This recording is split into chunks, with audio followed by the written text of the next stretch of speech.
പുരുഷവന്ധ്യതയുമായി ബന്ധപ്പെട്ട് നമ്മൾ സംസാരിക്കുമ്പോൾ കൂടുതലും ബീജദുഷ്ടിയാണ് സംഭവിക്കുന്നത്. സമർത്ഥമായ സ്പേംസ് ഇല്ലാത്ത അവസ്ഥ, കൗണ്ട് വളരെയധികം കുറഞ്ഞിരിക്കുക. ഇനിയിപ്പോൾ കൗണ്ട് ഉണ്ടെങ്കിൽ തന്നെ മോട്ടിലിറ്റി എന്ന് പറയുന്നത് നല്ല മൂവ്മെന്റ്സ് ഉണ്ട്, സ്പേമിന്റെ മൂവ്മെന്റ്സ് വളരെ കുറഞ്ഞിരിക്കുന്ന അവസ്ഥ. അതുപോലെ തന്നെ ആകൃതിയിലുള്ള വ്യത്യാസം, ടെറട്ടോസ്പെർമിയ എന്നാണ് അതിന് പറയുക. നമസ്കാരം, ഞാൻ doctor Aparna Nath, fertility and women's care specialist, Ayu care. Gynaecological OPDയിൽ ഇന്ന് ഏറ്റവും കൂടുതൽ പേഷ്യൻസ് എത്തുന്നത് വന്ധ്യതാ ചികിത്സയ്ക്ക് വേണ്ടിയിട്ടാണ്. എന്താണ് വന്ധ്യത? വിവാഹശേഷവും ഒരു വർഷമായിട്ട് കുട്ടികൾ ഇല്ലാണ്ടിരിക്കുന്ന ഒരവസ്ഥയാണ് നമ്മൾ വന്ധ്യത എന്ന് പറയുന്നത്. വന്ധ്യതയ്ക്ക് പല കാരണങ്ങളുണ്ട്. സ്ത്രീയുടെ കാരണങ്ങൾ കൊണ്ട് വന്ധ്യത ഉണ്ടാവാം, പുരുഷ കാരണങ്ങൾ കൊണ്ട് വന്ധ്യത ഉണ്ടാവാം. ഫെർട്ടിലിറ്റി വെല്ലുവിളികൾ നേരിടുന്ന ദമ്പതികളിൽ ഒരു 40% ആൾക്കാർ ചികിത്സ തേടി വരുന്നത്, അല്ലെങ്കിൽ നമ്മൾ ചികിത്സ നടന്നുകൊണ്ടിരിക്കുന്ന സമയത്ത് വെളിപ്പെടുത്തുന്ന റിസൾട്ടുകൾ ഉണ്ടല്ലോ, അതിൽ പലപ്പോഴും ഒരു 40% വരുന്നത് പുരുഷവന്ധ്യതയുമായി ബന്ധപ്പെട്ട കാരണങ്ങൾ കൊണ്ടാണ്. നമ്മുടെ ജീവിതശൈലിയിൽ ഒരുപാട് മാറ്റങ്ങൾ വന്നിട്ടുണ്ട്. ആരോഗ്യകരമായിട്ടുള്ള ആഹാരശീലങ്ങളിൽ നമ്മൾ ഒരുപാട് മാറി. പുകവലിയുടെ ഉപയോഗം വളരെയധികം കൂടിയിരിക്കുന്നു. മദ്യപാനം, ഇതൊക്കെ വന്ധ്യതയുടെ നിരക്ക് ക്രമാതീതമായി വർദ്ധിക്കാനുള്ള ഒരു കാരണമാണ്. ഇതൊന്നും കൂടാതെ തന്നെ മാനസിക സമ്മർദ്ദം, സ്ട്രെസ് റിലേറ്റഡ് ഇഷ്യൂസ് ഇന്നത്തെ തലമുറയിൽ വളരെ കൂടുതലാണ്. ജോലിയായിട്ടും അതുപോലെ പേഴ്സണൽ തിങ് ആയിട്ടും ഒരുപാട് കാരണങ്ങൾ കൊണ്ട് ഈ സ്ട്രെസ് റിലേറ്റഡ് ഇഷ്യൂസ് വരാറുണ്ട്. അതുപോലെ തന്നെ ഹോർമോണൽ ഇഷ്യൂസും. സ്ട്രെസ് എന്ന് പറയുമ്പോൾ എല്ലാത്തിനും സ്ട്രെസ്സാണ് ഇന്നത്തെ കാലം. പ്രധാനമായിട്ട് പറയുകയാണെങ്കിൽ ജോലി, അതുപോലെ തന്നെ ഒരു എക്സാം റിലേറ്റഡ്.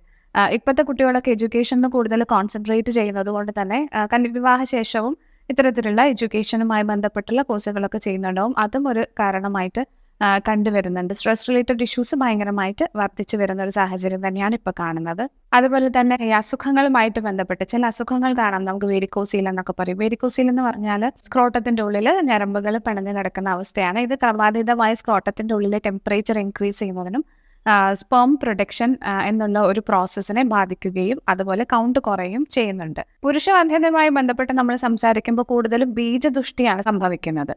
ബീജദുഷ്ടി എന്ന് പറയുമ്പോൾ നമ്മൾ സെമൻ അനാലിസിസ് എന്ന് പറയുന്ന ഒരു ടെസ്റ്റ് നടത്തുക വഴി ബീജത്തിന്റെ കൗണ്ട് നമുക്കറിയാൻ സാധിക്കും. സമർത്ഥമായ സ്പേംസ് ഇല്ലാത്ത അവസ്ഥ, കൗണ്ട് വളരെയധികം കുറഞ്ഞിരിക്കുക. ഇനിയിപ്പോൾ കൗണ്ട് ഉണ്ടെങ്കിൽ തന്നെ മോട്ടിലിറ്റി എന്ന് പറയുന്നത് നല്ല മൂവ്മെന്റ്സ് ഉണ്ട്, സ്പേമിന്റെ മൂവ്മെന്റ്സ് വളരെ കുറഞ്ഞിരിക്കുന്ന അവസ്ഥ. സ്പേം കൗണ്ട് ഉണ്ടെങ്കിലും മോട്ടിലിറ്റി കുറവുണ്ടെങ്കിൽ ഫെർട്ടിലൈസേഷൻ എന്ന് പറയുന്ന ഒരു പ്രോസസ്സ് നടക്കാൻ സാധിക്കുന്നതല്ല. അപ്പോൾ ഈ ഒരു ബീജത്തിന്റെ കൗണ്ട് കുറവ്, മോട്ടിലിറ്റി കുറവ്, അതുപോലെ തന്നെ ആകൃതിയിലുള്ള വ്യത്യാസം, ടെറട്ടോസ്പെർമിയ എന്നാണ് അതിന് പറയുക.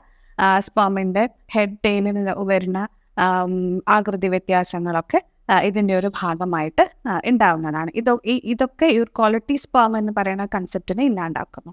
ഈ ക്വാളിറ്റി സ്പേംസ് ഉണ്ടാക്കാൻ വേണ്ടിയിട്ട് ആയുർവേദത്തിൽ ഫലപ്രദമായിട്ടുള്ള ചികിത്സ നമ്മൾ കണ്ടുവരുന്നു. സമഗ്രമായിട്ടുള്ള ആയുർവേദ ചികിത്സ എന്ന് പറയുമ്പോൾ പഞ്ചകർമ്മം പോലെയുള്ള ചികിത്സകൾ ചെയ്ത് ശരീരശുദ്ധി വരുത്തി, അതുപോലെ തന്നെ രസായന ചികിത്സകൾ കൊടുത്ത് ബീജദുഷ്ടി മാറ്റുക എന്നുള്ളതാണ് ഇതിൻ്റെ ഒരു ബേസിക് ട്രീറ്റ്മെൻറ്റ് ലൈൻ എന്ന് നമ്മൾ പറയുന്നത്. ഇനി ഇത് എടുത്തു പറയുകയാണെന്നുണ്ടെങ്കിൽ ബീജദുഷ്ടി എന്ന് പറയുന്ന ആ കാര്യത്തിന് നമ്മൾ ട്രീറ്റ്മെൻറ്റ് ചെയ്യുന്നത് പഞ്ചകർമ്മം വരുത്തി, ശുദ്ധി വരുത്തി രസായന ഔഷധങ്ങൾ കൊടുക്കുകയാണ്. ഈ ബീജദുഷ്ടിക്കുള്ള കാരണങ്ങൾ എന്ന് പറയുമ്പോൾ വെരിക്കോസീൽ അതിൽ പ്രധാനമായിട്ടുള്ള ഒരു കാരണമാണ്. ഉള്ള സ്പേംസിനെ ഈ ടെമ്പറേച്ചർ കാരണം, വെരിക്കോസീൽ എന്ന് പറയുമ്പോൾ സ്ക്രോട്ടത്തിന്റെ ഉള്ളിൽ ഞരമ്പുകൾ പിണഞ്ഞു കിടക്കുന്ന അവസ്ഥയാണ്.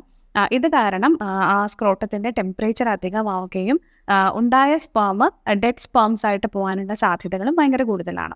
അപ്പോൾ ഈ ഒരു അവസ്ഥയിൽ ശീതധാരകളും ശീതലേപനങ്ങളും എല്ലാം ചെയ്ത് ആ ഒരു ശരീരോഷ്മാവിനെ നിയന്ത്രിച്ച് കൂടുതൽ ഡെഡ് സ്പേംസ് ഇല്ലാതെ ക്വാളിറ്റി സ്പേംസ് ഉണ്ടാക്കാനുള്ള ആയുർവേദ ചികിത്സകൾ നമുക്ക് ലഭ്യമാണ്. അതുപോലെ തന്നെ സ്ട്രെസ് ഇൻഡ്യൂസ്ഡ് ആയിട്ടുള്ള ബീജദുഷ്ടി നമുക്ക് സംഭവിക്കുകയാണെന്നുണ്ടെങ്കിൽ സ്ട്രെസ്സിന് വേണ്ടി, സ്ട്രെസ്, ആൻസൈറ്റി മുതലായവയ്ക്ക് വേണ്ടിയിട്ടുള്ള ആയുർവേദ ചികിത്സകൾ ചെയ്ത് അതിനെ ഫലപ്രദമായിട്ട് ട്രീറ്റ് ചെയ്തതിന് ശേഷം നമ്മൾ ക്വാളിറ്റി സ്പേംസ് ഉണ്ടാവാൻ വേണ്ടിയിട്ടുള്ള രസായന ചികിത്സകളും ഇതിൻ്റെ കൂടെ ഇൻകോപ്പറേറ്റ് ചെയ്താണ് നമ്മുടെ ട്രീറ്റ്മെൻറ്റ് പ്രോട്ടോകോൾസ് നമ്മൾ മെയിൻറ്റെയിൻ ചെയ്ത് കൊണ്ടുപോകുന്നത്. കൃത്യമായിട്ടുള്ള സമയത്ത് ഇങ്ങനത്തെ അവസ്ഥകളെ തിരിച്ചറിയുക എന്നുള്ളതാണ് നമ്മൾ ശ്രദ്ധിക്കേണ്ടതായിട്ടുള്ളത്. കൃത്യമായിട്ടുള്ള രോഗനിർണയം സാധിക്കണം എന്നുള്ളത് കൃത്യമായിട്ടുള്ള ഡോക്ടറുടെ സേവനം ലഭ്യമാകുമ്പോഴാണ്.